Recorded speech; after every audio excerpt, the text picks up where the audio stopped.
Car రెంట్‌కి తీసుకుని సరదాగా బయటకు వెళ్ళాలనుకుంటున్నారా? అయితే వెంటనే ఈ నెంబర్‌కి కాల్ చేయండి.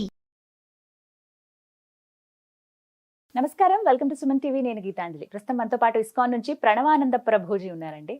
ప్రభుజీ గురించి ప్రత్యేకంగా చెప్పాలా, వారు చెప్పేటువంటి మాటలు ప్రత్యేకంగా కృష్ణ భగవానుడు గురించి, అలాగే వారి లీలల గురించి కావచ్చు, ప్రత్యేకించి కొన్ని లైఫ్ లెసన్స్ అనేవి చాలా మందిని వాళ్ళ జీవితంలో డౌన్ అయిపోయినటువంటి సిచ్యువేషన్స్ నుంచి బయటికి రాగలిగాము, అక్కడి నుంచి మేము బయటపడ్డాము అని చెప్పారు. అలాగే ప్రతి అంశం పైన మనకు అర్థమయ్యే రీతిలో వివరిస్తూ ఉంటారు. ఇందులో భాగంగా వారి గురించి తెలుసుకోవాలి, వారి దినచర్య ఏంటనేది కొంతమంది ప్రశ్నలు అడిగారు కామెంట్స్ రూపంలో. అలాగే మీరు ఏవైతే ప్రభుజీ గారి గురించి తెలుసుకోవాలి, వారి మాటల్లో విందామని అడిగారో అవే ఇవాళ ఇంటర్వ్యూలో మనం మాట్లాడబోతున్నాం. ఇంకా ఆలస్యం చేయకుండా ప్రారంభిద్దాం. హరే కృష్ణ ప్రభుజీ. హరే కృష్ణ. ప్రభుజీ, పునర్జన్మలు అనేవి అసలు ఉన్నాయా? ఎందుకంటే రీసెంట్గా జరిగిన ఇష్యూస్లో పలానా ఒక వ్యక్తి చనిపోతే కొన్ని సంవత్సరాలకి మళ్ళీ అక్కడ వేరే ప్రాంతంలో వాళ్ళు పుట్టి గత జన్మలో నేను ఇలా ఉన్నాను అని చెప్పి వాళ్ళ ఫ్యామిలీ మెంబర్స్ అందరినీ గుర్తుపట్టడం, ఇలాంటి కొన్ని ఘటనలు జరిగాయి. ఎప్పుడో విన్నా, ఇప్పుడు లేటెస్ట్గా జరిగేటప్పటికి చాలా మందిలో సందేహం, నిజంగా ఉంటాయి ఆ జన్మలు అనేవి? అవి ఉంటే కనుక మరి దేవుడు కూడా అలాగే జన్మించాలి కదా ప్రతి ఇదిలో. అలా మనం ఎవరినైనా గుర్తించగలమా? అసలు మనం ముందు జన్మ అనేది ఈజీగా తెలుసుకోగలమా అనేది ఇలా చాలా మంది క్వశ్చన్స్ అన్నమాట. ఏం చెప్తారు? దేవుడు విషయం చెప్తాను. స్వామి ఆల్రెడీ ఆ విషయం చెప్పారు, సంభవామి యుగే యుగే అని. అవును.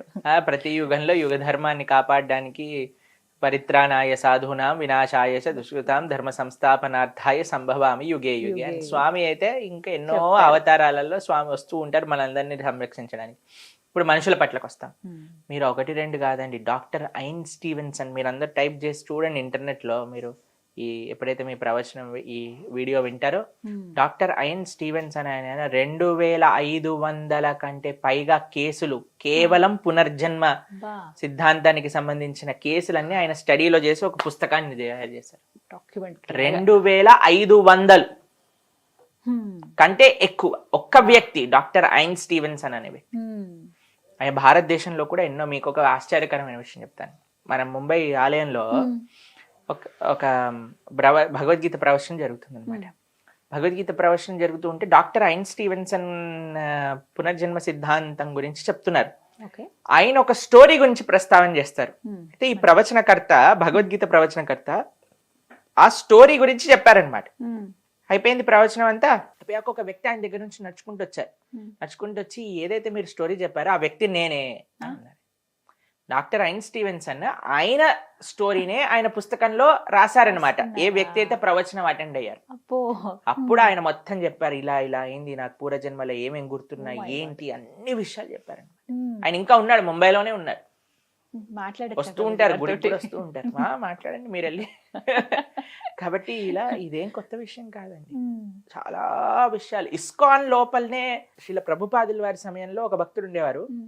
ఆయన మళ్ళీ పుట్టి ఒక భక్తురాలుగా అయ్యి శ్రీల ప్రభుపాదుల వారి శిష్యుల దగ్గర నుంచి దీక్ష తీసుకొని ఆవిడ ఇంకా ఉన్నారు లండన్ లో. మళ్ళీ జన్మ ఉన్నట్టే.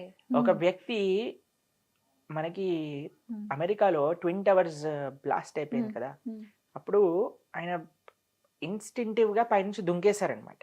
దుంకేయటంలో ఆయన ప్రాణం పోయింది. నెక్స్ట్ జన్మలో పుట్టేశాక ఎప్పుడు కూడా ఆ ఫ్లైట్లో వచ్చి గుద్దాయి, నేను ఆఫీస్లో పని చేస్తుండే, నేను ఇలా ఫోన్ చేశాను, పైనుంచి దుంకేశాను, అవి ఇవని చెప్తుంటే ఏం అర్థం కావట్లేదు. తర్వాత వీళ్ళు ఆ ఒక వీడియో పరిశీలన, అప్పుడు చాలా మంది వీడియోలు తీయటం ప్రారంభం చేశారు కదా, వీడియోలో తీయటం పరిశీలన చేస్తే ఒక వ్యక్తి నిజంగా పైనుంచి దుంకటం అనేది, వీళ్ళు ఏ ఫ్లోర్ లో నుంచి అయితే దుంకుతానని చెప్పాడు అక్కడ నుంచే పడిపోవటం వీడియోలో క్యాప్చర్ అయ్యింది. ఇంకొక ఇండియాలోనే మనకి ఇంకొక స్టోరీ ఏంటంటే, ఆవిడ ఇలా మా ఇల్లది, మా అత్తగారు వాళ్ళు అక్కడ ఉండేవాళ్ళు, మా భర్త అక్కడ ఉండేవాడు, అది ఇది అని చెప్పేదన్నమాట. వీళ్ళు అసలు ఏమి చేసుకోక, సరేలే తీసుకెళ్దాం ఒకసారి ఆ ఊరికి అనగానే, ఆ ఊరికి తీసుకెళ్ళగానే పరిగెత్తుకుంటూ ఒకళ్ళ ఇంట్లోకి వెళ్ళిపోయింది, ఇదే మా ఇల్లు పూర్వజన్మలో అని. ఇక్కడ మా అత్తగారు వాళ్ళ అత్తగారు మామగారిని చూడంగానే ఇలా చిన్నపిల్ల కానీ సిగ్గుతో ఒక ఇలా చున్నీని తీసుకొని ఇలా తలపైన వేసేసుకొని దండం పెట్టడం. దాని తర్వాత అదేంటి మన ఇల్లు గుమ్మం ఇలా ఉండేది కదా, ఇప్పుడు ఇలా అయిపోయింది ఏంటి అంటాం. ఇవన్నీ మీరు ఇంటర్నెట్ ఎత్తుకండి, మీకు ఎన్నో విషయాలు పునర్జన్మ సిద్ధాంతం గురించి. అందుకే కృష్ణుడు భగవద్గీతలో చెప్పాడు పునర్జన్మ సిద్ధాంతము, దీన్ని రీఇన్కార్నేషన్ థియరీ అని అంటారు. ఇది ఆత్మ మనము మనం శరీరం కాదు, మన ఆత్మ అనేది ప్రస్తావన చేయడానికి ఇదొక చాలా పెద్ద సైంటిఫిక్ ప్రమాణం ఇది. కానీ ఎప్పుడైతే తల్లికి ఆ బిడ్డకి ఉన్నటువంటి బంధం తెగిపోతుందో, అంటే బొడ్డు తాడు ఏదైతే తింపేస్తారో అక్కడితో మర్చిపోతారు అని అంటారు. మళ్ళీ ఎలా గుర్తొస్తాయండి ఇవన్నీ కూడా? ఎందుకు గుర్తొస్తాయి, ఎందుకోసం భగవంతుడు ఈ విధంగా కొంతమందిని వదిలేస్తారు అని అంటే, మనం అంత ఈజీగా భగవంతుడి మాట వినే రకాలు కాదు కదా. కాబట్టి కొన్ని ప్రమాణాలు విడిచిపెట్టాలి కదండి. అంతెందుకండి, మీరు మన ఇంట్లో ఉండే పిల్లలకి చూడండి, చిన్నప్పటి నుంచి వాడికి అలాంటి ఎక్స్పోజర్ ఉండదు, వాడికి అది చూపించి, కానీ కొన్ని టెండెన్సీస్ ఎక్కడి నుంచి వస్తాయో కూడా మనకు తెలియదు. ఎక్కడ నేర్చుకున్నావు ఈ అలవాట్లు అని అంటారా? పూర్వజన్మ నుంచి వచ్చినాయి, ఎక్కడి నుంచో కాదు, పూర్వజన్మ నుంచి వచ్చిన సంస్కారంలే ఇవన్నీ కూడా. కాబట్టి మనం ఏం నేర్పించాం, చెడైనా మంచైనా ఏదైనా కొన్ని పూర్వజన్మ నుంచి వస్తూ ఉంటాయి. అందుకే పూర్వజన్మ సుకృతి అని అంటారు. లేదా వీడు అమ్మో ఈ పూర్వజన్మ ఏ రాక్షసుడో వీడు అని అంటుంటారు. ఎందుకంటే వాళ్ళంతా అల్లరి చేస్తారు. ఎందుకంటే అమ్మ నానేమో అంత మంచి వాడు, అన్నయ్య తమ్ముడు వీడేంటబ్బా ఇలా ఉన్నాడు, వీడు ఈ జన్మకి కాదు, పూర్వజన్మ సంస్కారాలు అని, పూర్వజన్మ సంస్కారములు అని వాడుతూ ఉంటాం మనం మన వాడుక భాషలో. మీకు తెలుసు కదండి ఈ విషయాలన్నీ కూడా. కాబట్టి నియర్ డెత్ ఎక్స్పీరియన్స్ అని ఒకటి ఉంటుంది, తెలుసా మీకు? అందులో ఏమవుతుందంటే, శరీరం పోయే సమయానికి అలా ఆత్మ దగ్గర పడుతున్న సమయం నుంచి ఇలా ఒక్కసారిగా బయటకు వచ్చేస్తారు అనమాట. దాంట్లో చాలా ప్రమాణాలు ఉన్నాయి. మీకు ఒక విషయం అంటే మనిషి చనిపోయే ముందు కొన్ని సంకేతాలు కనిపిస్తాయి. మీకు మా విషయమే చెప్తాను. మీకు ఒక మన భక్తి వేదాంత హాస్పిటల్ అని ముంబైలో ఒక హాస్పిటల్ ఉంది. అంటే డైరెక్టర్ మాధవానంద ప్రభు అని ఉంటారు. వారు ఒకసారి వెళ్తున్నప్పుడు ఒక దగ్గర భగవద్గీత చూసారనమాట. మన డివోటీస్ డిస్ట్రిబ్యూట్ చేస్తున్న భగవద్గీత.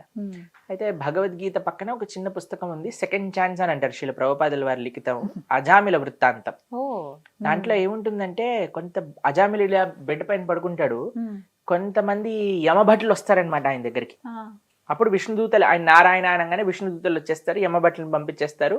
ఈయనకి ఇంకొక ఛాన్స్ ఇస్తారు, హరిద్వార్కి వెళ్ళి తపస్సు చేసుకొని తరిస్తాడు అనుకోండి. అయితే ఈయన భక్తుడు కాకముందు విషయం అనమాట. ఈయన నడుస్తూ వెళ్తున్నారు, చూడంగానే అరే ఇలాంటి వాళ్ళని నేను కూడా చూసాను అని. ఎవరిని చూసి అంటున్నాడు? యమభట్లను చూసి అంటున్నాడు అనమాట. ఇలాంటి వాళ్ళని నేను కూడా నా జీవితంలో చూసాను. ఏమైంది, ఎందుకు చూసాను అంటే, కొంతమంది వచ్చారు నా దగ్గరికి. అయితే మా నాయనమ్మ చెప్పేది, ఇలాంటి ఏదైనా ఇలా భయంకరమైన వ్యక్తులను చూస్తే మనం భగవంతుడి యొక్క నామం చేయమని చెప్పింది. రామకృష్ణ హరి రామకృష్ణ హరి రామకృష్ణ హరి రామకృష్ణ హరి అని వాళ్ళు వెళ్ళిపోయారు. అనగానే వీళ్ళు ఆశ్చర్యపోయారు, సరే ఈ పుస్తకం వీటి గురించి చెప్తుందని ఇస్తే, ఆయన తర్వాత డివోటీ అయిపోయారు. ఇప్పుడు భక్తి వేదాంత హాస్పిటల్ డాక్టర్ ప్లస్ డైరెక్టర్ కూడా. కాబట్టి ఇలాంటివి కూడా మనకు తెలుస్తూ ఉంటుంది. కొంతమంది పాపం అప్పుడప్పుడు వాళ్ళ GPS కూడా పనిచేయదనమాట, రాంగ్ పేషెంట్ దగ్గరకు వచ్చేస్తారు, అప్పుడు వాళ్ళని డైరెక్ట్ చేసేయటం వచ్చేస్తుంది. చాలా స్టోరీస్ ఉన్నాయండి అలా. యమభట్లను చూసిన వాళ్ళకి చాలా మంది, ఎంతో మంది యమభట్లను చూసిన వాళ్ళు ఉన్నారు. ఎంతో మంది యమభట్లను చూసిన వాళ్ళు ఉన్నారు. మీరు వీడియోలో ఇంటర్నెట్ లో కూడా చూస్తూ ఉంటారు. మీరు కొంతమంది చనిపోయే ముందు ఇలా ఇలా ఇలా వాళ్ళు ఏదో లాగేస్తున్నట్టుగా ప్రయత్నం చేసి ఆయన లాస్ట్ పడుకొని ఇలా బయటకు వచ్చేస్తుంది ఆత్మ. అవుట్ ఆఫ్ బాడీ ఎక్స్పీరియన్స్ అంటారు. మీకు అమెరికాలో జరిగిన ఒక విషయం చెప్తాను. ఒకళ్ళని హాస్పిటల్లో, ఆవిడ అన్కాన్షియస్ స్టేట్ లో హాస్పిటల్కి వచ్చింది. ఐసీయూలోకి తీసుకెళ్లారు, ఆపరేషన్ చేశారు. ఒక 1 day తర్వాత అనెస్థీషియా అంతా పోయాక ఆవిడ మామూలు కాన్షియస్నెస్కి వచ్చింది. కాన్షియస్నెస్కి వచ్చాక, మీ హాస్పిటల్ టెర్రస్ నుంచి చూస్తే ఎంత పెద్దగా ఉంటుంది, టెర్రస్ పైన ఎంత బాగా ఇవ్వున్నాయి, టెర్రస్ పైన ఒక పార్ట్లో అంతా ఫుట్బాల్ ఉన్నాయి, హాస్పిటల్లో ఫుట్బాల్ ఏం చేస్తుంది, బాటిల్ ఉన్నాయి, బాటిల్ ఏం చేస్తున్నాయి. డాక్టర్లు అందరూ ఎంత షాక్ అయిపోతారు, ఎందుకంటే ఎప్పుడు ఆ టెర్రస్ ఓపెన్ చేయరు, టెర్రస్ ఎప్పుడు కూడా లాక్డ్ ఉంటుంది. సరే అని నిజంగా ఈవిడ చెప్పేది నిజమేనా అని టెర్రస్ తీసి చూసేసరికి ఫుట్బాల్, బాటిల్లు, చెత్త, ఆవిడ ఎలా అయితే డిస్క్రైబ్ చేసిందో అన్నీ అలానే ఉన్నాయి. ఎప్పుడు చూసావు నువ్వు అని అంటే, అదేంటి నేను 2-3 సార్లు టెర్రస్ పైకి వెళ్ళేసి వచ్చాను అని. ఏమంటారంటే అవుట్ ఆఫ్ బాడీ ఎక్స్పీరియన్స్ అంటారు అనమాట. శరీరం ఉంటుంది కానీ ఆత్మ కొద్దిసేపటి వరకు బయటికి వెళ్ళి వచ్చేస్తుంది అనమాట మళ్ళీ. అలా ఉంటుంది. కాబట్టి near death experience, out of body experience, reincarnation, ఇవన్నీ కూడా మనకి ఒక ఆత్మ ఉన్నది. ఇవన్నీ మీరందరూ ఇంటర్నెట్ లో, సరే అందరికి ఫోన్లు ఉన్నాయి, 5G ఉంది, బ్రహ్మాండంగా సెర్చ్ చేసుకోండి.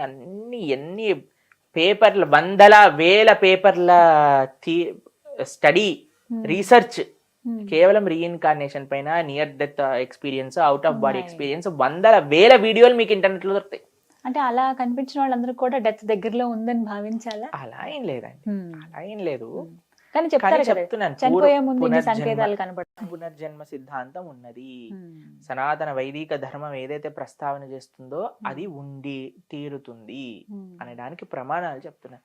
డాక్టర్ ఐన్ స్టీవెన్స్ అనేవి మన ఆంధ్రాలో పుట్టిన ఈయన వైదికుడు కాదు కదా, ఆయన ఎక్కడో పుట్టాడు, అయినా సరే ఆయన ప్రస్తావన చేస్తున్నారు. కానీ పునర్జన్మలు ఉన్నాయి, ఇది నమ్మాలి అందరూ కూడా కదండి. ఏమో ముందు ఇలాంటివి విన్నప్పుడే అనిపిస్తుంది ప్రభుజీ, ముందు జన్మలో ఏమై ఉన్నావో అని. ముందు జన్మలో ఏమై ఉన్నాము అనేది మనం ఇప్పుడు ఏం చేస్తామో దాన్ని బట్టి ఉంటుంది. అంతేనా? మనం ధార్మికంగా కలవటం, మందిరాలకు వెళ్ళటం, ఇది నిజంగా పూర్వజన్మ సుకృతమేగా. అంతే కదా, ఖచ్చితంగా. మమ్మల్ని కలవటం ఏమో కానీ మందిరాలకు వెళ్తూ మంచి ఆధ్యాత్మిక కార్యక్రమాలు చేయటం పూర్వజన్మ సుకృతం అనే చెప్పుకోవాలి. భాగవతోత్తముల యొక్క సాంగత్యం అనేది పూర్వజన్మ సుకృతం లేకపోతే మనకు అయితే మనకి లభించచ్చండి భక్తుల యొక్క సాంగత్యం, ఒక మంచి ధార్మికమైన సేవ చేసుకొని. కానీ దాన్ని సీరియస్గా తీసుకోవాలి. ఎలా మనం సాధనలో ముందుకెళ్ళాలి, ఎలా మన ఆచరణ మార్చుకోవాలి, ఇలా ఎవరైతే ప్రయత్నం చేస్తారో అప్పుడు, ఇప్పుడు మనం అంటాం కదా దీపం ఉన్నప్పుడే ఇల్లు చక్కబెట్టుకోవాలి, అలా మనకి దీపం ఏంటి అంటే ఈ జన్మ, మానవ జన్మ. ఇది ఉన్నప్పుడే మనం ఎలా భగవంతుడి దగ్గరికి వెళ్ళాలి, దేశం కోసం ఏం చేయాలి, సమాజం కోసం ఏం చేయాలి, ధర్మం కోసం ఏం చేయాలి అని పరితపించాలన్నమాట. పరితపించడమే కాకుండా ఆ విధంగా ముందుకు కూడా వెళ్ళాలి. సాధన, సేవ, సత్సంగం, ఈ మూడు చాలా ముఖ్యం. కాబట్టి మనం ఏం భయపడాల్సిన అవసరం లేదు. యమబట్లు, చావు, మరణం. గేయం గీతా నామ సహస్రం. శంకరాచార్యులు గారు భజగోవింద స్తోత్రంలో ఈ విషయం చెప్తారు. ఎవరైతే కించిత గీత గంగాజలపి కనికాపీత సకృత పియేన మురారి సమర్చ క్రియతే తస్య యమేనన చర్చ అంటే, గేయం గీత నామ సహస్రం, గీతను అధ్యయనం చేసేవాళ్ళు, విష్ణు సహస్రనామం చెప్పేవాళ్ళు, గో గంగా గీత ఆరాధన చేసేవాళ్ళు, గోవిందుడి యొక్క నామం చెప్పేవాడు, వారికి క్రియతే తస్య యమేనన చర్చ అని అంటారు. అటువంటి వాడు యముడు గురించి మాట్లాడుకోవాల్సిన అవసరం లేదు, ఎందుకంటే యముడు వాడి దిక్కు కూడా రాడు. చాలా చక్కగా చెప్పారు ప్రభుజీ. హరే కృష్ణ. హరే కృష్ణ.